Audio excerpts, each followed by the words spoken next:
Olá, pessoal, tudo bem? Sejam bem-vindos ao canal Humanitas, o canal de pesquisa na área de humanidades. Eu sou o professor Cristiano Mello e falo aqui com vocês na live de hoje, a nossa live mensal do canal. Hoje, dia 26 de maio, às 19 horas, temos a nossa live mensal do canal. A live Entre Corpo e Escrita, as Memórias Rasuradas. Nós temos a pesquisadora e professora doutora Ana Kiffer, da PUC do Rio. A nossa live conta com a campanha do Apoia-se, que é a campanha de financiamento aos produtores de conteúdo no YouTube. Também o canal Humanitas oferece uma grade de cursos voltados à capacitação científica. São cursos destinados à escrita acadêmica, à linguagem científica, as pessoas que desejam entrar no mestrado e também no doutorado. Cabe lembrar que a live está sendo gravada, posteriormente será editada. Peço licença a todos para ler o currículo da professora, doutora Ana Kiffer, que é professora da PUC do Rio, é bolsista de produtividade do CNPq, cientista do Estado do Rio, a FAPERJ, é professora visitante sênior pela CAPES, em Paris 7, 2018, foi em 2019. É doutora em letras pela Universidade do Estado do Rio de Janeiro, 2002, com estágio doutoral pela CAPES na Université de Paris 7, Denis Diderot, 1998 a 2000. Ela lecionou literatura e cultura brasileira na Universidade de Salamanca, na Espanha, em 2001. Desde 2005, é professora associada 40 horas da Pontifícia Universidade Católica do Rio de Janeiro, Departamento de Letras, Programa de Pós-Graduação em Literatura, Cultura e Contemporaneidade, que coordenou de 2008 a 2010.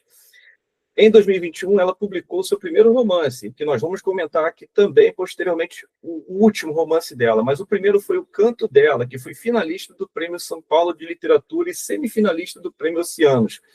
Em 2024, ela lança seu segundo romance, No Muro da Nossa Casa, depois de uma longa pesquisa que ela fez nos arquivos da Comissão Nacional da Verdade.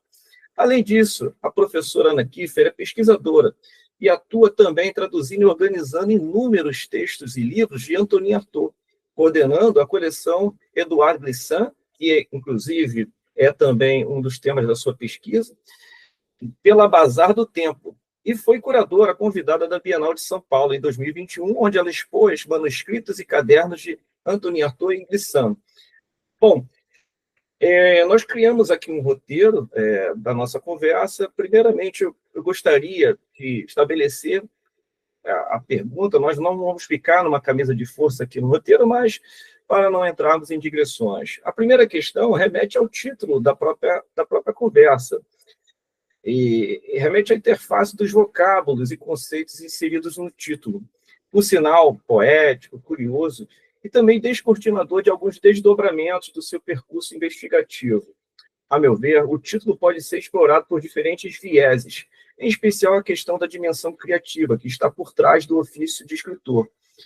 Professora, poderia explicar melhor um pouco o título da nossa conversa, essa relação da palavra corpo, como é que ela se entrelaça com a escrita e vice-versa na obra de alguns escritores brasileiros e também estrangeiros? Fique à vontade.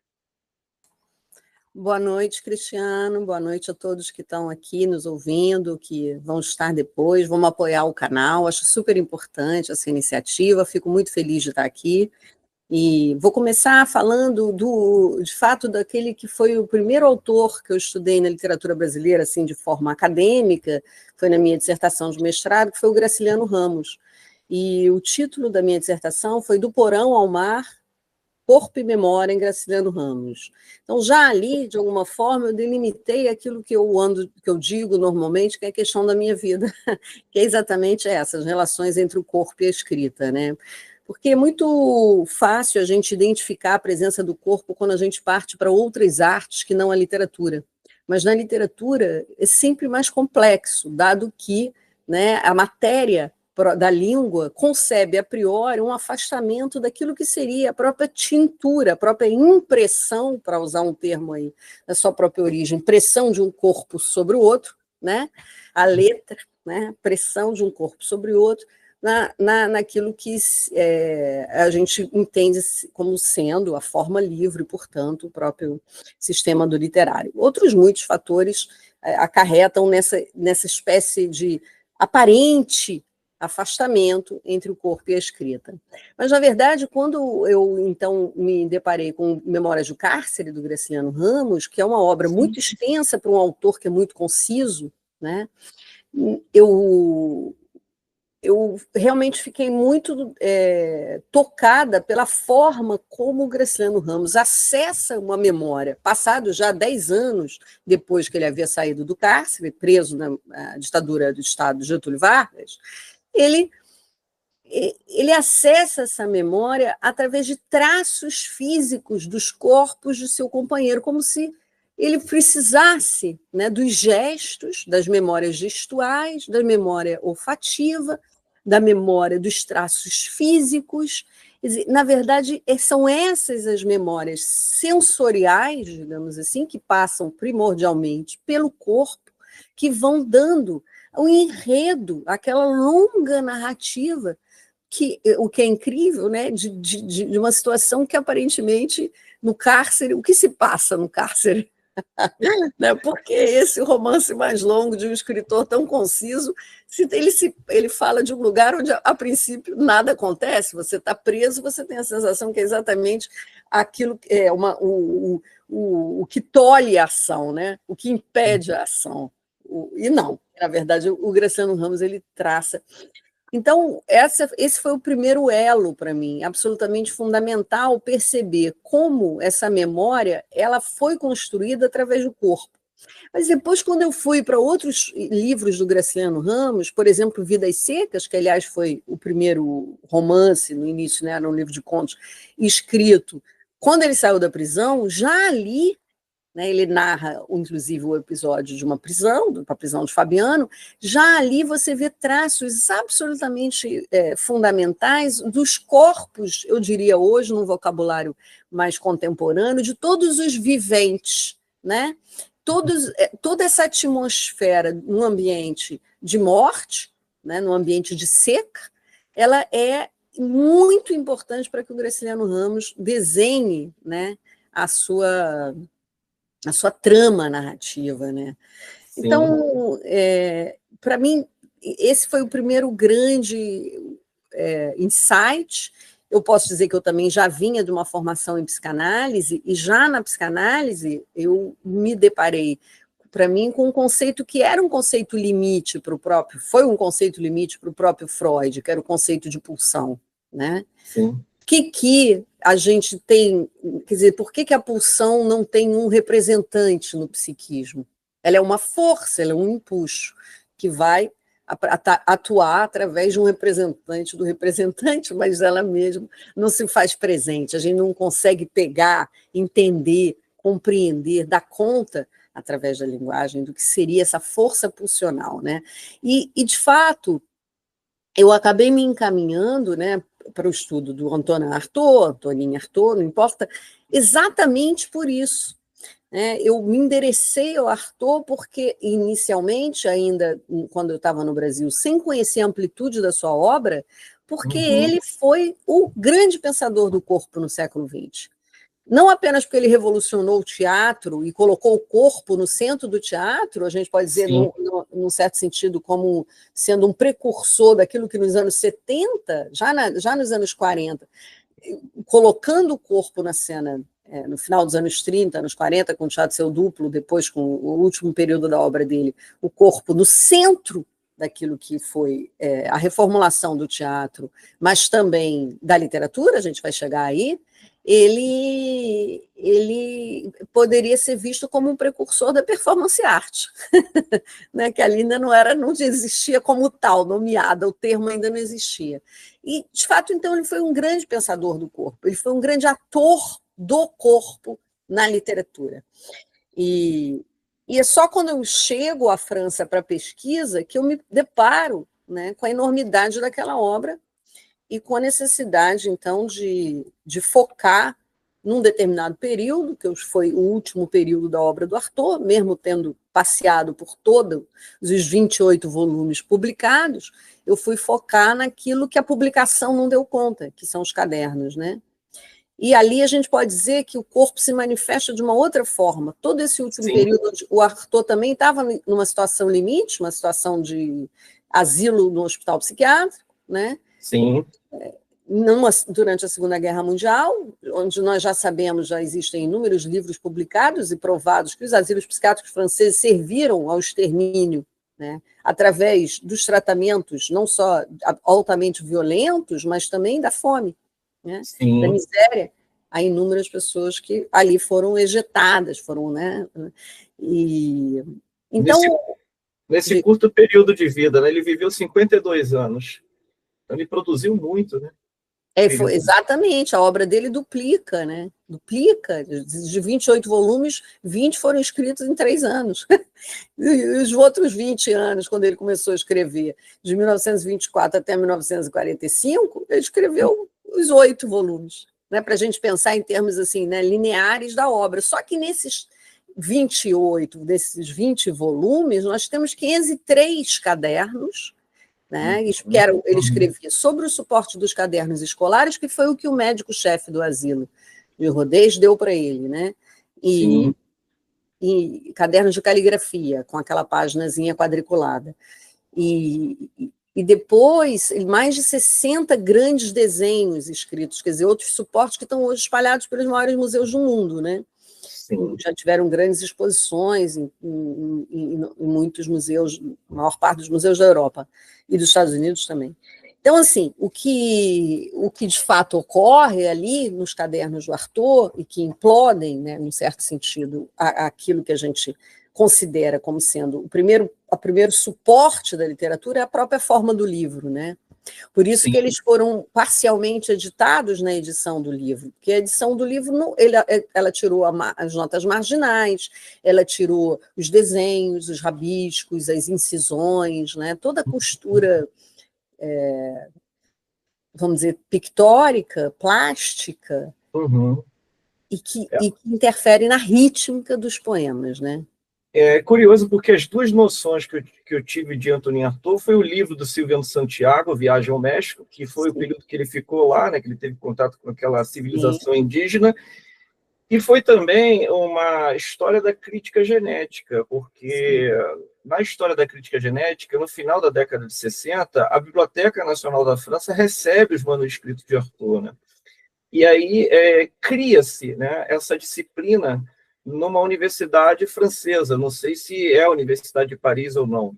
Você acha que foi na Sorbonne? Me corrija se eu estou equivocado. Então, daí em diante, eu também quis saber mais, fui ler mais. Cabe lembrar que, né, ele é autor de um livro que é o Teatro do Duplo, que é um livro clássico, né, para quem estuda teatro, né? Exato. Essa questão também do teatro da crueldade, né, do corpo como marca de... como você fala também, né, essa questão da fome que ele vivenciou no hospital psiquiátrico, os castigos que ele teve também pela questão da cura, né, que eu também pude saber, né, que era uma espécie que naquela época não existia medicamentos que pudessem dar conta né? Então ele toma vários choques, né? Nós vamos comentar posteriormente também isso. E a segunda questão, ela envolve um pouco mais sobre a sua produção científica, que é vastíssima acerca do autor, né? Em um artigo seu, você disserta da seguinte forma, abre aspas, sobre esse aspecto, o convívio demorado e a insistência de leitura de uma obra ilegível acabam por possibilitar um deslocamento, ou mesmo um corte epistemológico naquilo que anteriormente consolidava nosso modo de pensar, logo de entender, de conceber o próprio sentido e sua máquina de produção de significação. Isso, claro, se continuamos a concordar que pensar depende, sobretudo, da capacidade do entendimento. Fim de citação. O texto se relaciona com algumas investigações realizadas acerca do espólio do escritor Antonin Artaud, é o que me parece, né? Poderia relatar um pouco sobre a sua pesquisa desenvolvida na França acerca da obra de Antonin Artaud, qual foi o corte epistemológico citado e realizado? É uma pergunta. Quais foram as dificuldades metodológicas encontradas durante a investigação? Tá. Então, esse artigo certamente é um artigo muito posterior àquilo que eu vivi em 1998, 99, na França, quando eu iniciei a pesquisa com os manuscritos do Artaud. Pense que, naquela época, esses manuscritos estavam microfilmados. Eles eram controlados por uma senhora, que já faleceu, que te entrevistava, né, buscando saber coisas assim muito detalhadas de por que você estava interessado naquela obra. Né? Sim. Um manuscrito microfilmado, uma máquina de microfilme na época, é uma mecânica, ela faz barulho. Né? Ela tinha, na verdade, um drivezinho, né? Uma coisa que você puxava, ia para cima, para baixo, para a esquerda ou para a direita. Quer dizer, ela mesma estava dentro do quadrado, né? Do cima da cruz. Né? Em cima, embaixo, a esquerda e a direita. E os textos do Artaud são transversais, eles têm então em todas as direções.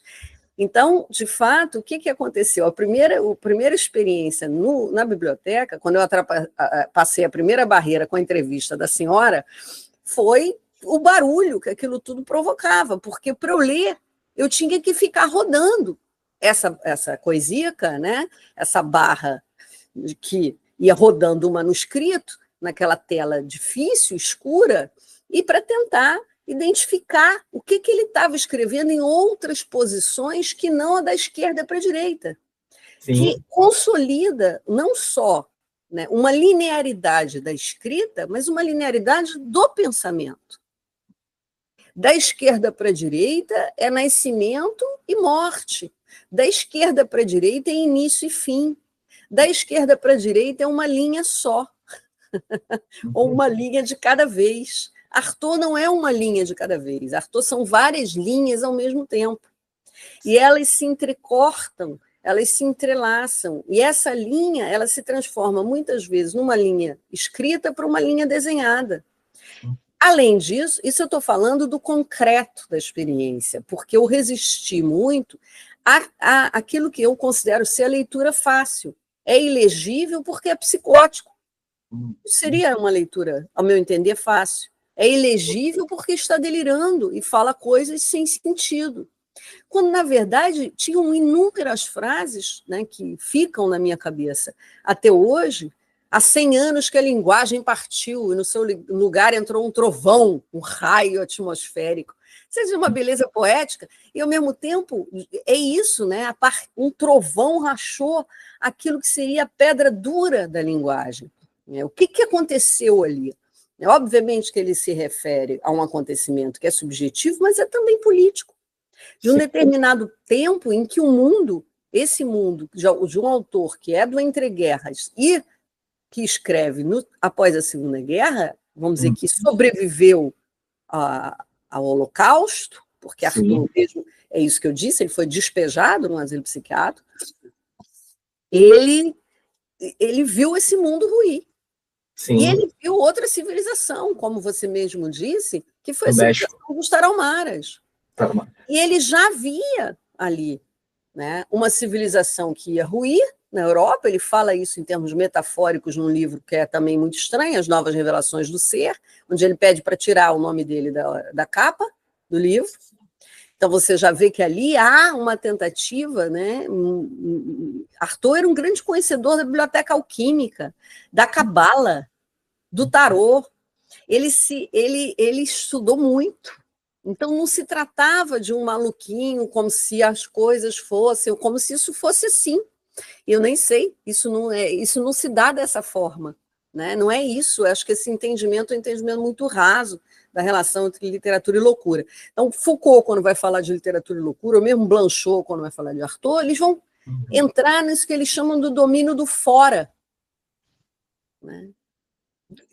Na tentativa de conceituar isso que eu estou chamando de corte epistemológico. Então, você parte de, primeiro, uma ilegibilidade que é da ordem física e concreta, como essa que eu disse na experiência de leitura do manuscrito, que desalinha a linha reta, E você vive também um desafio que é da ordem epistêmica. Quer dizer, haveria um outro modo de pensar que não apenas pelo entendimento de base racional? Um outro modo de concatenar ideias que não apenas através da linearidade formadora de um determinado sentido e significado? Haveria um modo de pensar que seria a instabilização constante do próprio sentido e não agarrar o sentido, não apreender o sentido? Então, é claro que isso passava também, né, pela construção pictórica, rítmica, corpórea dos seus poemas, chamando outros sentidos para darem sentido àquilo que esse arranjo, digamos, mais linear não conseguia. Mas passava também por outras questões, como essas que eu disse, de epistemes outras, né? A episteme indígena, né? Daquilo que entra de outra forma, adentra de outra forma o pensamento. Isso agora fica mais claro até com o Édouard Glissant, depois a gente fala. E ele tinha uma atitude polígrafa, né, de navegar em vários gêneros, né, Sim, do ensaio, né, que ele produziu. O último ensaio dele foi sobre a obra de Van Gogh, no suicídio. Sim, né? Ele faleceu em 48, mas ele, nos 2 anos, me parece, finais da vida, também continuou produzindo. E deixou muitos textos que hoje esses textos estão lá na Biblioteca Nacional da França, que é a Biblioteca Richelieu, né? Que é uma biblioteca fantástica. Eu estive lá em janeiro, pude visitar, mas eu nem imaginava, né, que eu poderia ter contato com esse... Agora está digitalizado. Agora sim. Digitalizado. Em domínio público. Em domínio público. Isso nos remete à terceira questão, a pergunta é se você chegou a realizar algum trabalho de compilação. Sim, você fez, né? Sim. Interpretação, notas explicativas, textos críticos de parte dos inéditos. Como você lidou com a ilegibilidade da escrita? Você já comentou um pouco isso, mas poderia tentar recapitular um pouco, trazer como foi essa pesquisa de fato, né? Lidar com esse... Então, esse assim, na parte da pesquisa, da formulação teórica e crítica a partir da pesquisa, lidar com a elegibilidade é pensar ferramentas conceituais, né, como eu citei Foucault e Blanchot, que nos permita nos aproximarmos dessa obra através de outros vieses que não aqueles que estão já consagrados no que diz respeito à relação do próprio sistema literário, com os conceitos que a gente já tem. Então, em certo sentido, isso aí me parece até mais fácil do que a operação tradutória. Né? A operação tradutória, que eu, no caso dos últimos textos do Arthur, realizei com esses pequenos caderninhos, né? Interessante. Mencionando alguns últimos textos dele. O primeiro caderno eu intitulei A Nota Fervorosa, porque é o último poema do último caderno que Arthur escreve, que é um caderno intitulado 50 Desenhos para Assassinar a Magia. Aliás, esse caderno, na França, ele foi editado pela Eveline Grossman, no formato de caderno maior, com os manuscritos ali fotocopiados na página, e do lado a transcrição do grande poema 50 Desenhos para Assassinar a Magia. Então, assim, A Nota Fervorosa é um verso desse poema, que eu tomei como título desse primeiro livrinho da N-1, que, né, onde a gente tem algumas páginas do caderno. Sim, está em português, essa é uma edição em português. Né? E é uma edição em português, e foi um grande desafio, obviamente, traduzir muitos desses textos. Esse é um outro desafio, né? Um desafio que eu acho que muitos tradutores, tradutores, porque eu me considero uma tradutora de Arthur, não uma tradutora, dado que eu mergulhei profundamente nessa obra. Você vê que mesmo tendo feito esse trabalho que começou em 98, e eu defendi a tese, acho que foi em 2002, ele me acompanha até hoje, né? Você vê que até hoje provoca esse interesse, de fato, porque é um autor, eu considero ainda pouco lido no Brasil, pouco conhecido, né? E muito citado, mas pouco lido, pouco conhecido, e que tem uma contribuição muito vasta para aquilo que me parece que ainda, né, desafios do contemporâneo, vamos dizer assim, né? Essa inspiração que Michel Foucault teve na obra dele, isso é real. Quando Michel Foucault escreve A História da Loucura, ele diz duas referências importantes, Nietzsche e Arthur. E, além disso, ele diz depois de uma entrevista, eu só escrevi A História da Loucura porque eu tomei a sério o que disse Nietzsche e Arthur. Exatamente, deslocando, né, a ideia de que loucura não é para ser tomada a sério. Quer dizer, tomar a sério é dar crédito àquilo que o outro fala, como o outro fala. O que significa um deslocamento, necessariamente, do lugar onde a gente está. Então, eu acho que isso também é muito, muito importante e, de fato, marca para mim um deslocamento que não se interrompeu com Arthur, né? Acho que Arthur ele foi o primeiro grande deslocamento que depois foi, obviamente, me provocando, né? Que uma vez também, uma vez que você dá crédito a isso, que você opera esse deslocamento, sim, outras coisas parecem mais fáceis. Sim. Dada a radicalidade dessa experiência. Isso sem contar a correspondência que é vastíssima, que ele trocou com um médico psiquiatra também. Há inúmeras correspondências. A correspondência na obra do Arthur, ela não é um paratexto, ela é estrutural. Ele começa a ser publicado através das cartas que ele envia para Jacques Rivière, que era o editor da nova revista francesa, Gallimard. Os poemas dele são censurados, não, o editor não mostrou interesse, diz que não eram suficientemente sólidos. E o Arthur, quando recebeu essa recusa do editor, escreveu uma longa carta, dizendo por que não eram suficientemente sólidos. E isso, obviamente, né, convenceu o editor, não em relação propriamente aos poemas, mas em relação à fulgurante lucidez do Arthur sobre a sua própria falta de lucidez. Sim. Ou de consistência. E parte dessa correspondência hoje se encontra publicada ou não? Essa correspondência eu também publiquei pela Rocco, traduzi junto com a minha colega Mariana Patrícia Fernandes, e organizei e selecionei um conjunto de cartas do Arthur, dentre as quais a correspondência com Jacques Rivière, né?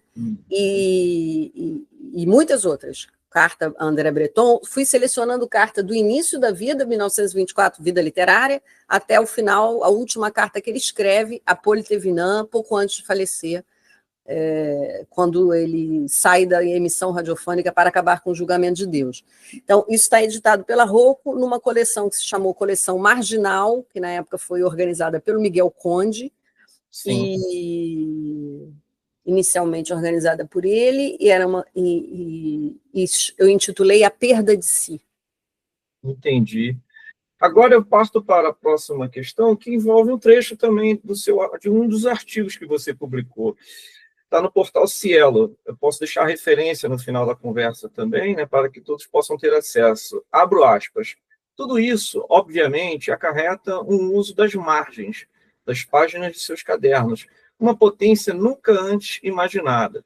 Muitas vezes, os textos marginais contradizem tudo o que foi escrito no texto central, incorporando à obra seu caráter paradoxal de modo irrevogável. O uso das margens também faz com que a leitura de seus cadernos seja uma atividade física, já que estes devem ser revirados, arrancando-as da possibilidade inerte que o livro e o corpo habituado a esse modo de visão mais ou menos possui. Fim de citação.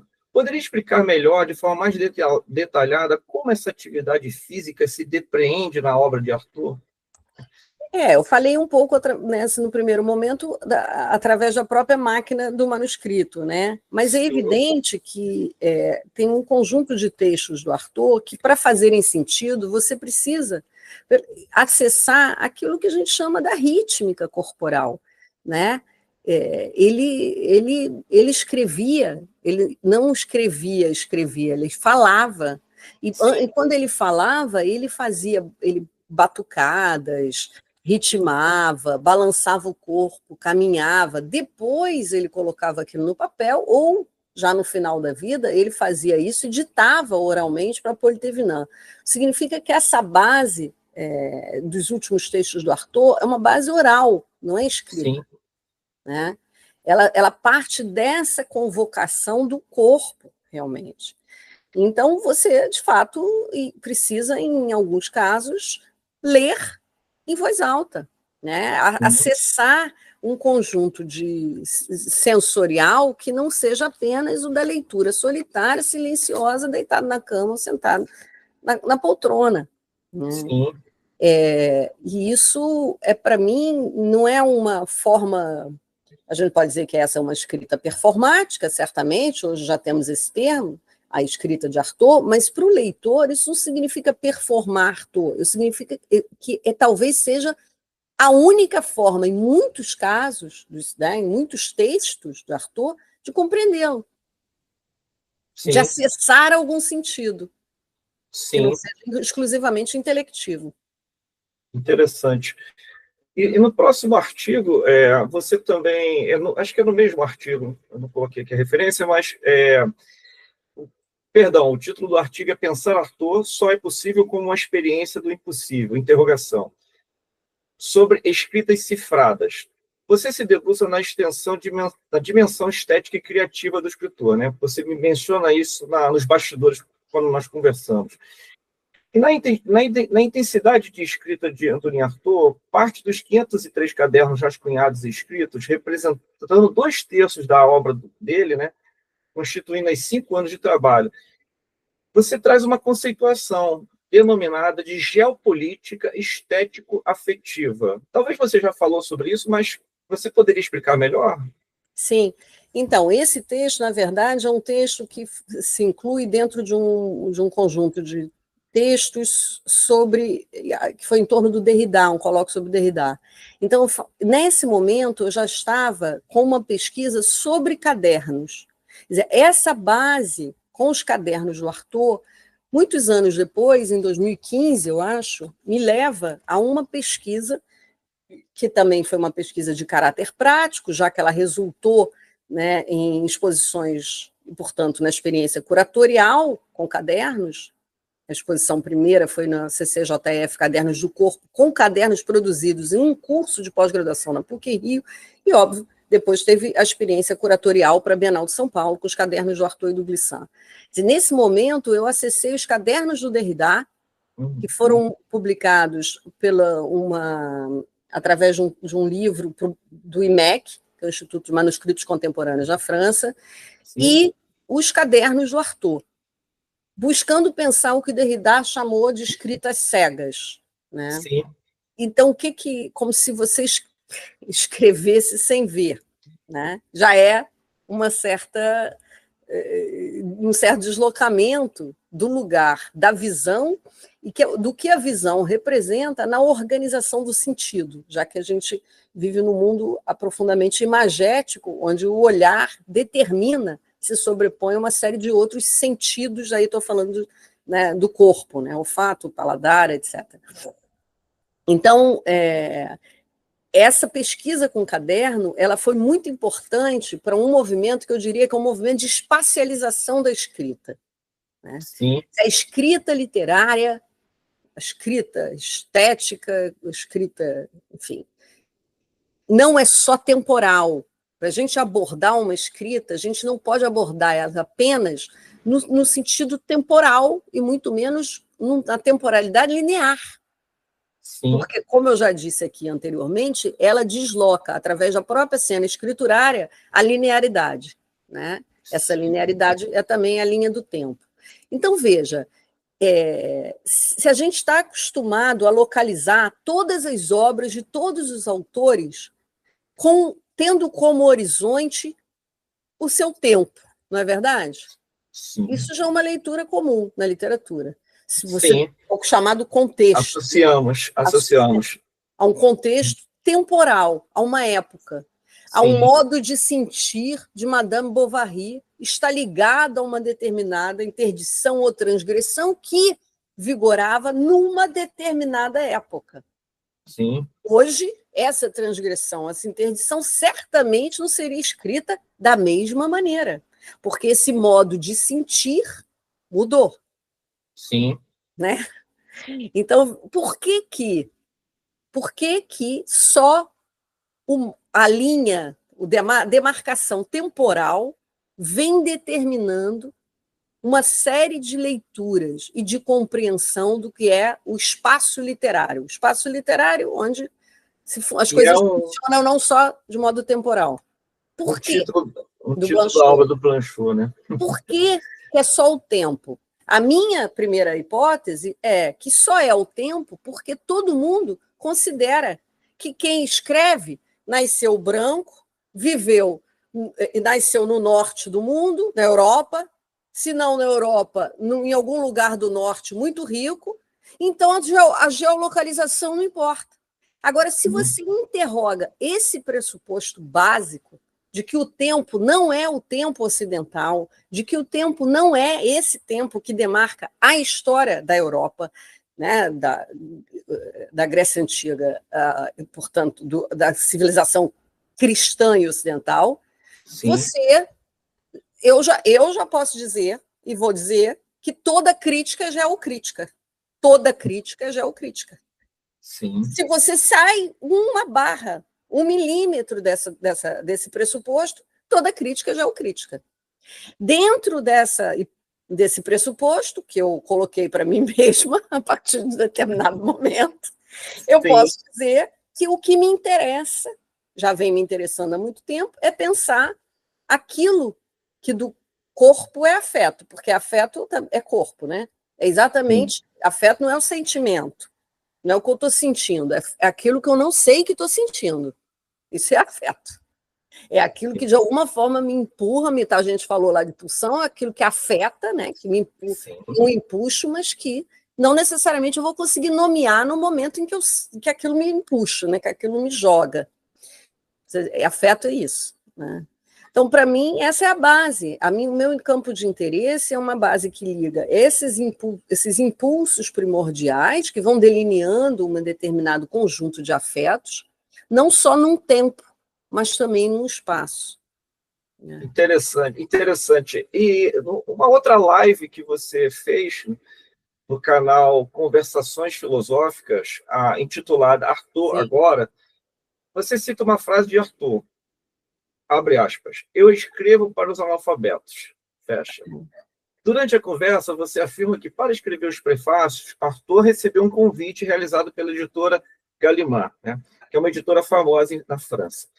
Ao que parece, sou bastante sintomático e curioso ouvir uma sentença tão repleta de sentido literal e também, talvez, né, metafórico.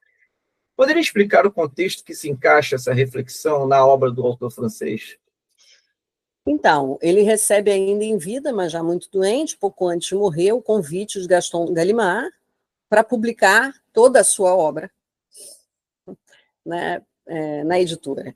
Então, ele assina um contrato ainda em vida, né, e quem era sua representante? A Polythévinin, que foi a editora dos manuscritos de Arthur, nessa primeira grande edição da Gallimard, que é essa edição que a gente chama de coleção branca, né, da Gallimard, que é essa. Tá, eu tenho um livro do Jean Paul Sartre. Pois é, essa é a coleção. E são 28 volumes, assim, que muitos são. Esse aqui, exatamente, é um caderno de retorno a Paris, então, já lá da década de 40, meados dos anos 40. Então, Arthur, como ele recebe esse convite em vida, ele escreve o prefácio às suas obras completas pouco antes de morrer. Sim. Obviamente que a gente vai ter que pensar essa frase em diferentes, né, camadas. Uma das camadas ele foi um autor incompreendido na sua época.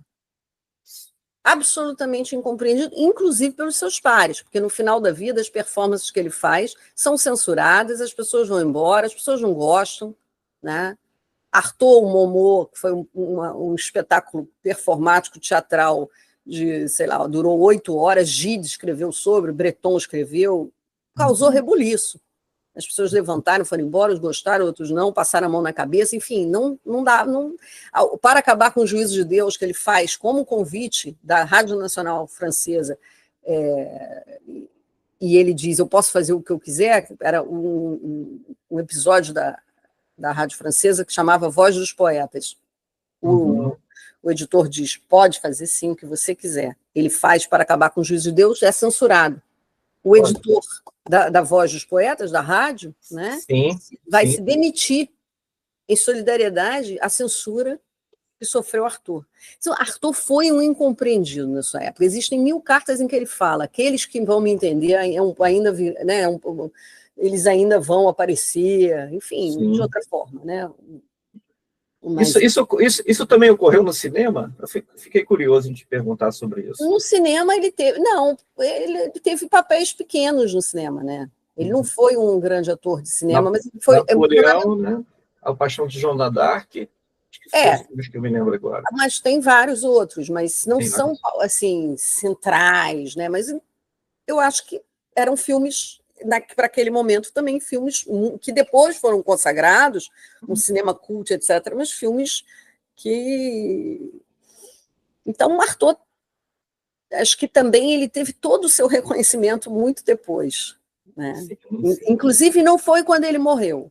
Quando ele morreu, teve alguma coisinha, mas realmente o reconhecimento de Arthur começou 20 anos depois da morte dele, que foi em 68.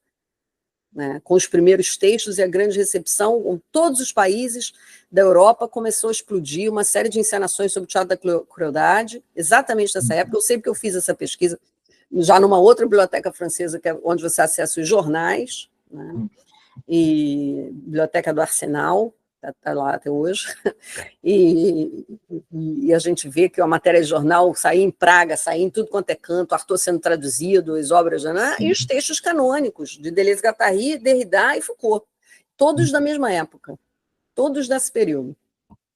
Então são vários ensaios sobre a obra de Arthur. Assim... acabam acontecendo vários, né? Mas tem textos específicos que surgem em 68, 69. Deleuze, por exemplo, é o esquizofrênico e a menina, né? Jacques Derrida é o Teatro da Crueldade, e não sei o que é da representação, agora não me lembro todo o título, que está na Escrita a Diferença. E Foucault está em Literatura e Loucura, traduzido pelo Roberto Machado. Enfim, mas são textos específicos, isso não quer dizer que esse autor não tenha adentrado a obra desses 3 filósofos, 4, juntando Guattari depois, quando Deleuze encontra Guattari, de forma seminal, de forma estrutural, né? E, como você mesmo citou, ele foi um autor fundamental. Então, essa fala de Arthur, ela tem primeiro esse sentido. Eu escrevo para analfabetos, quer dizer que eu estou sendo incompreendido. Entendi. Né? Mas ela tem um outro sentido. Eu estou criando uma linguagem nova, onde todo mundo vai poder ler, porque ela não depende dessa língua ocidental, ela não depende de uma língua nacional, é uma língua que todo mundo vai poder ler. Uma espécie de Esperanto, de Arthur, uma coisa, né, no seu desejo de atravessar fronteiras, evidentemente tinha isso. Uma rítmica corpórea. Eu não preciso necessariamente entender intelectualmente para poder encantar essa palavra, performar essa palavra de forma encantatória. Então, nesse sentido também, eu não preciso falar a língua, né, para poder, de alguma forma, sentir sensorialmente esses poemas, esses últimos textos, muitos desses últimos textos. Interessante, Ana. Acho que ainda tem uma última camada, só para fechar isso, que é, de fato, né, eu quero falar com aqueles que não estão no mundo letrado. Uma crítica ao mundo letrado da época. Eu diria essas 3 camadas.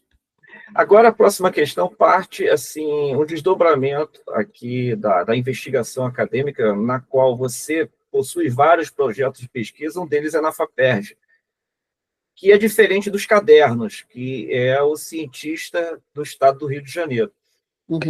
E, atualmente, você está pesquisando sobre teorias, autores, obras, cadernos, escritores. Fique à vontade. Então, sim, em 2018, quando eu fui para a França, no meu ano sabático, como professora visitante CAPES, eu fui em busca dos manuscritos de Edouard Glissant, que tinham acabado de ser doados para a Biblioteca Nacional Francesa, a mesma. E isso porque uma das razões, a razão principal, é que, para mim, o Glissant, ele criou um conceito, uma noção, né, que eu acho talvez uma das mais importantes e desafiadoras para o nosso tempo atual, contemporâneo atual, né, que é a noção de relação. Sim. Eu acho que a grande doença do mundo contemporâneo é a impossibilidade, né, relacional, em todos os sentidos. Em todos os sentidos. Né? Não é intersubjetivo só, nem individual, nem coletivo só. É em todas as esferas, na relação com a biosfera, com todos os vivos, tudo isso que a gente agora sabe da crise climática, a gente desconsiderou uma relação extrativista com os corpos, né? Com todo o corpo do outro, o corpo da Terra. O esgotamento de tudo isso, para mim, acarreta na grande crise do que eu chamo da episteme do laço, né? Da episteme da relação, e Glissant, ele foi o único pensador contemporâneo que, de fato, criou um novo conceito de relação. E, veja, ele é oriundo do que ele mesmo chama o Holocausto Negro da escravidão, né? Então, é muito forte que um autor que herde esse passado, né, de dor, de barbárie, né, seja aquele que propõe ao mundo uma nova noção de relação. Sim. Sim, para mim isso é hoje central, e eu venho, portanto, pesquisando isso de diversas formas, desde a sua, porque no momento em que uma prática de leitura se abre, para mim hoje torna-se importante ver os cadernos de Glissant, ver se tem alguma base estético, pictórica, que não só do mundo da letra, da palavra, que permeou esse autor, qual foi, né, e que me permita entender as suas noções não apenas pelo, né, intelecto. Os seus escritos são escritos muito poéticos, já eles mesmos escritos numa língua de deriva, né, francês creole. Então, assim, é um desafio ler, sim, é um desafio traduzir. Uma escrita, sim, quase barroca, e eu acho que o que interessa, além desse conceito de relação, pensar como esse conceito vem se manifestando na literatura contemporânea, né? Se a gente vê uma vertente muito forte da literatura hoje no mundo, isso não é só no Brasil, que é uma vertente que, de alguma forma, vai buscar uma espécie de reparação comunitária, né? Vão falar, sim, aqueles que foram vetados, a palavra, vão falar, sim, aqueles que, para quem a palavra foi vetada, eles falam também para uma determinada comunidade. Sim. Aqueles que nunca falaram, aqueles que foram impedidos de falar, aqueles que falam ainda hoje sob pressão ou sob, né, de alguma forma, rompendo alguma barreira. Os corpos vulnerabilizados, já que a lista, como diz a Françoise Verger, é uma lista que não para de crescer, né? Porque conforme a sociedade vai enfrentando os seus desafios, como a gente viu na pandemia, os corpos vulnerabilizados, eles têm os corpos históricos vulnerabilizados, as comunidades originárias, né, os povos autóctones, o povo negro, mas as crianças, as mulheres, os idosos. E as famílias. As questões, né? Tudo aquilo que reinventa, né, a subjetividade de gênero, né? Sim.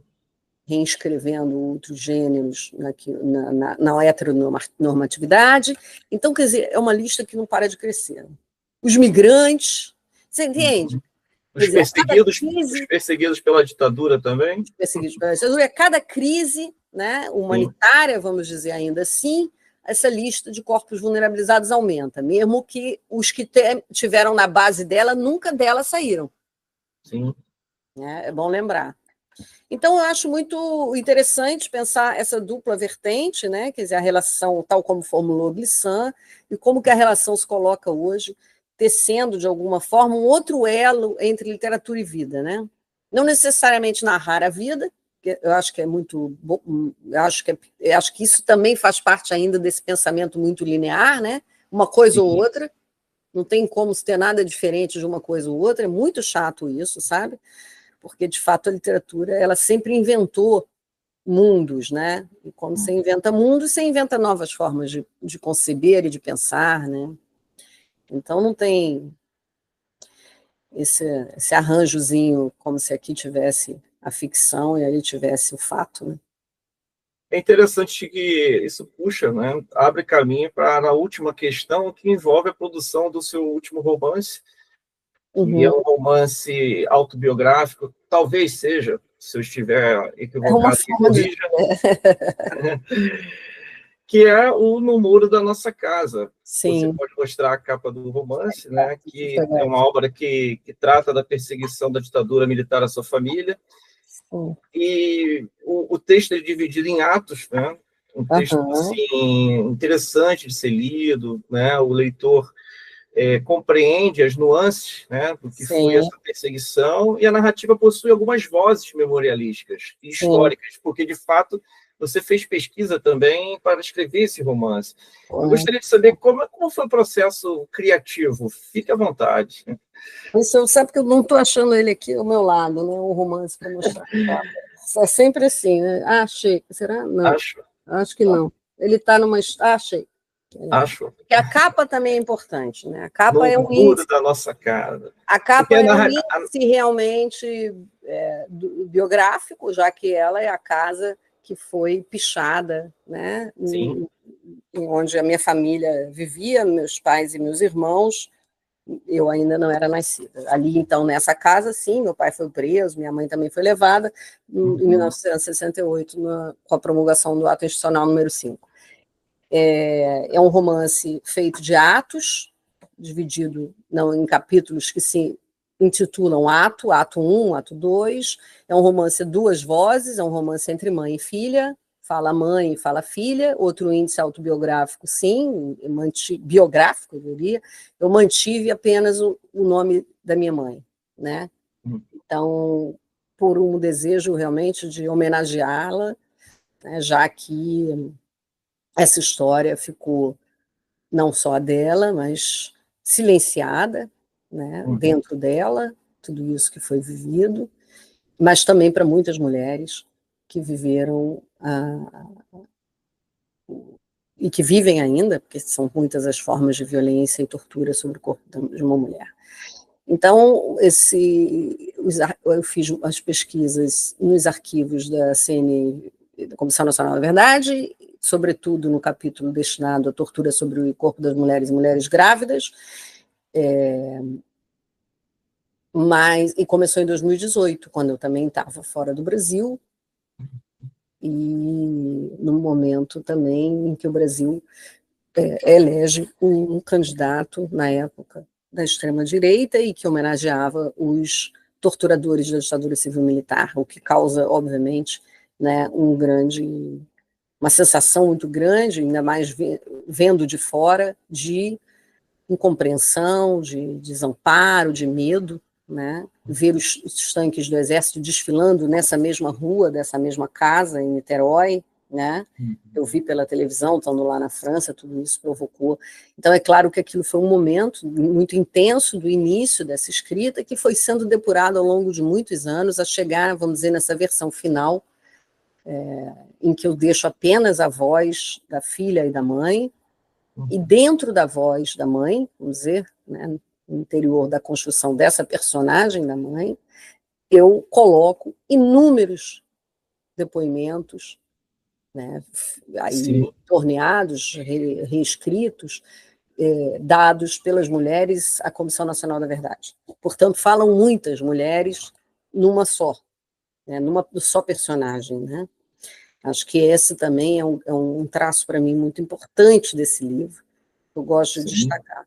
E certamente é um livro que está enmarcado, ele é recente ainda, né? Então ele marcou muito a minha história como pesquisadora e como escritora, né? Porque eu aqui afrontei, talvez, né, o nó Sim. lá em Memórias do Cárcere, do Graciliano Ramos, ele estava ainda sendo visto sob um outro ângulo, né? Aqui, de fato, Sim. ele subjetiva ele toma para si uma história que foi em parte minha, mesmo que dela não tenha memória, né? Então não é um romance.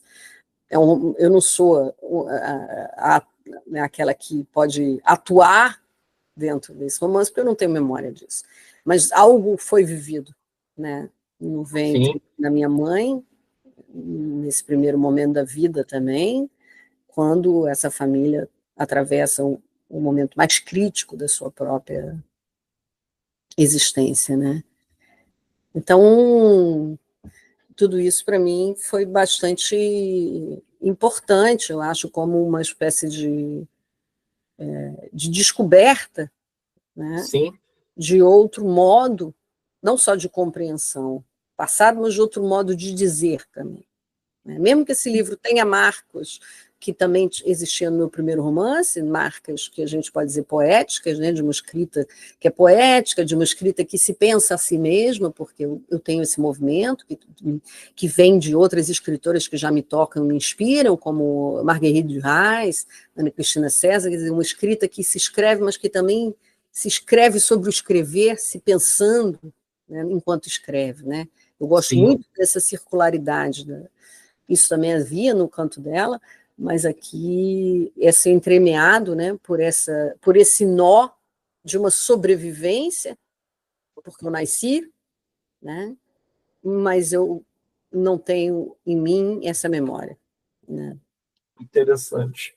E nós estamos chegando às 20 horas, né?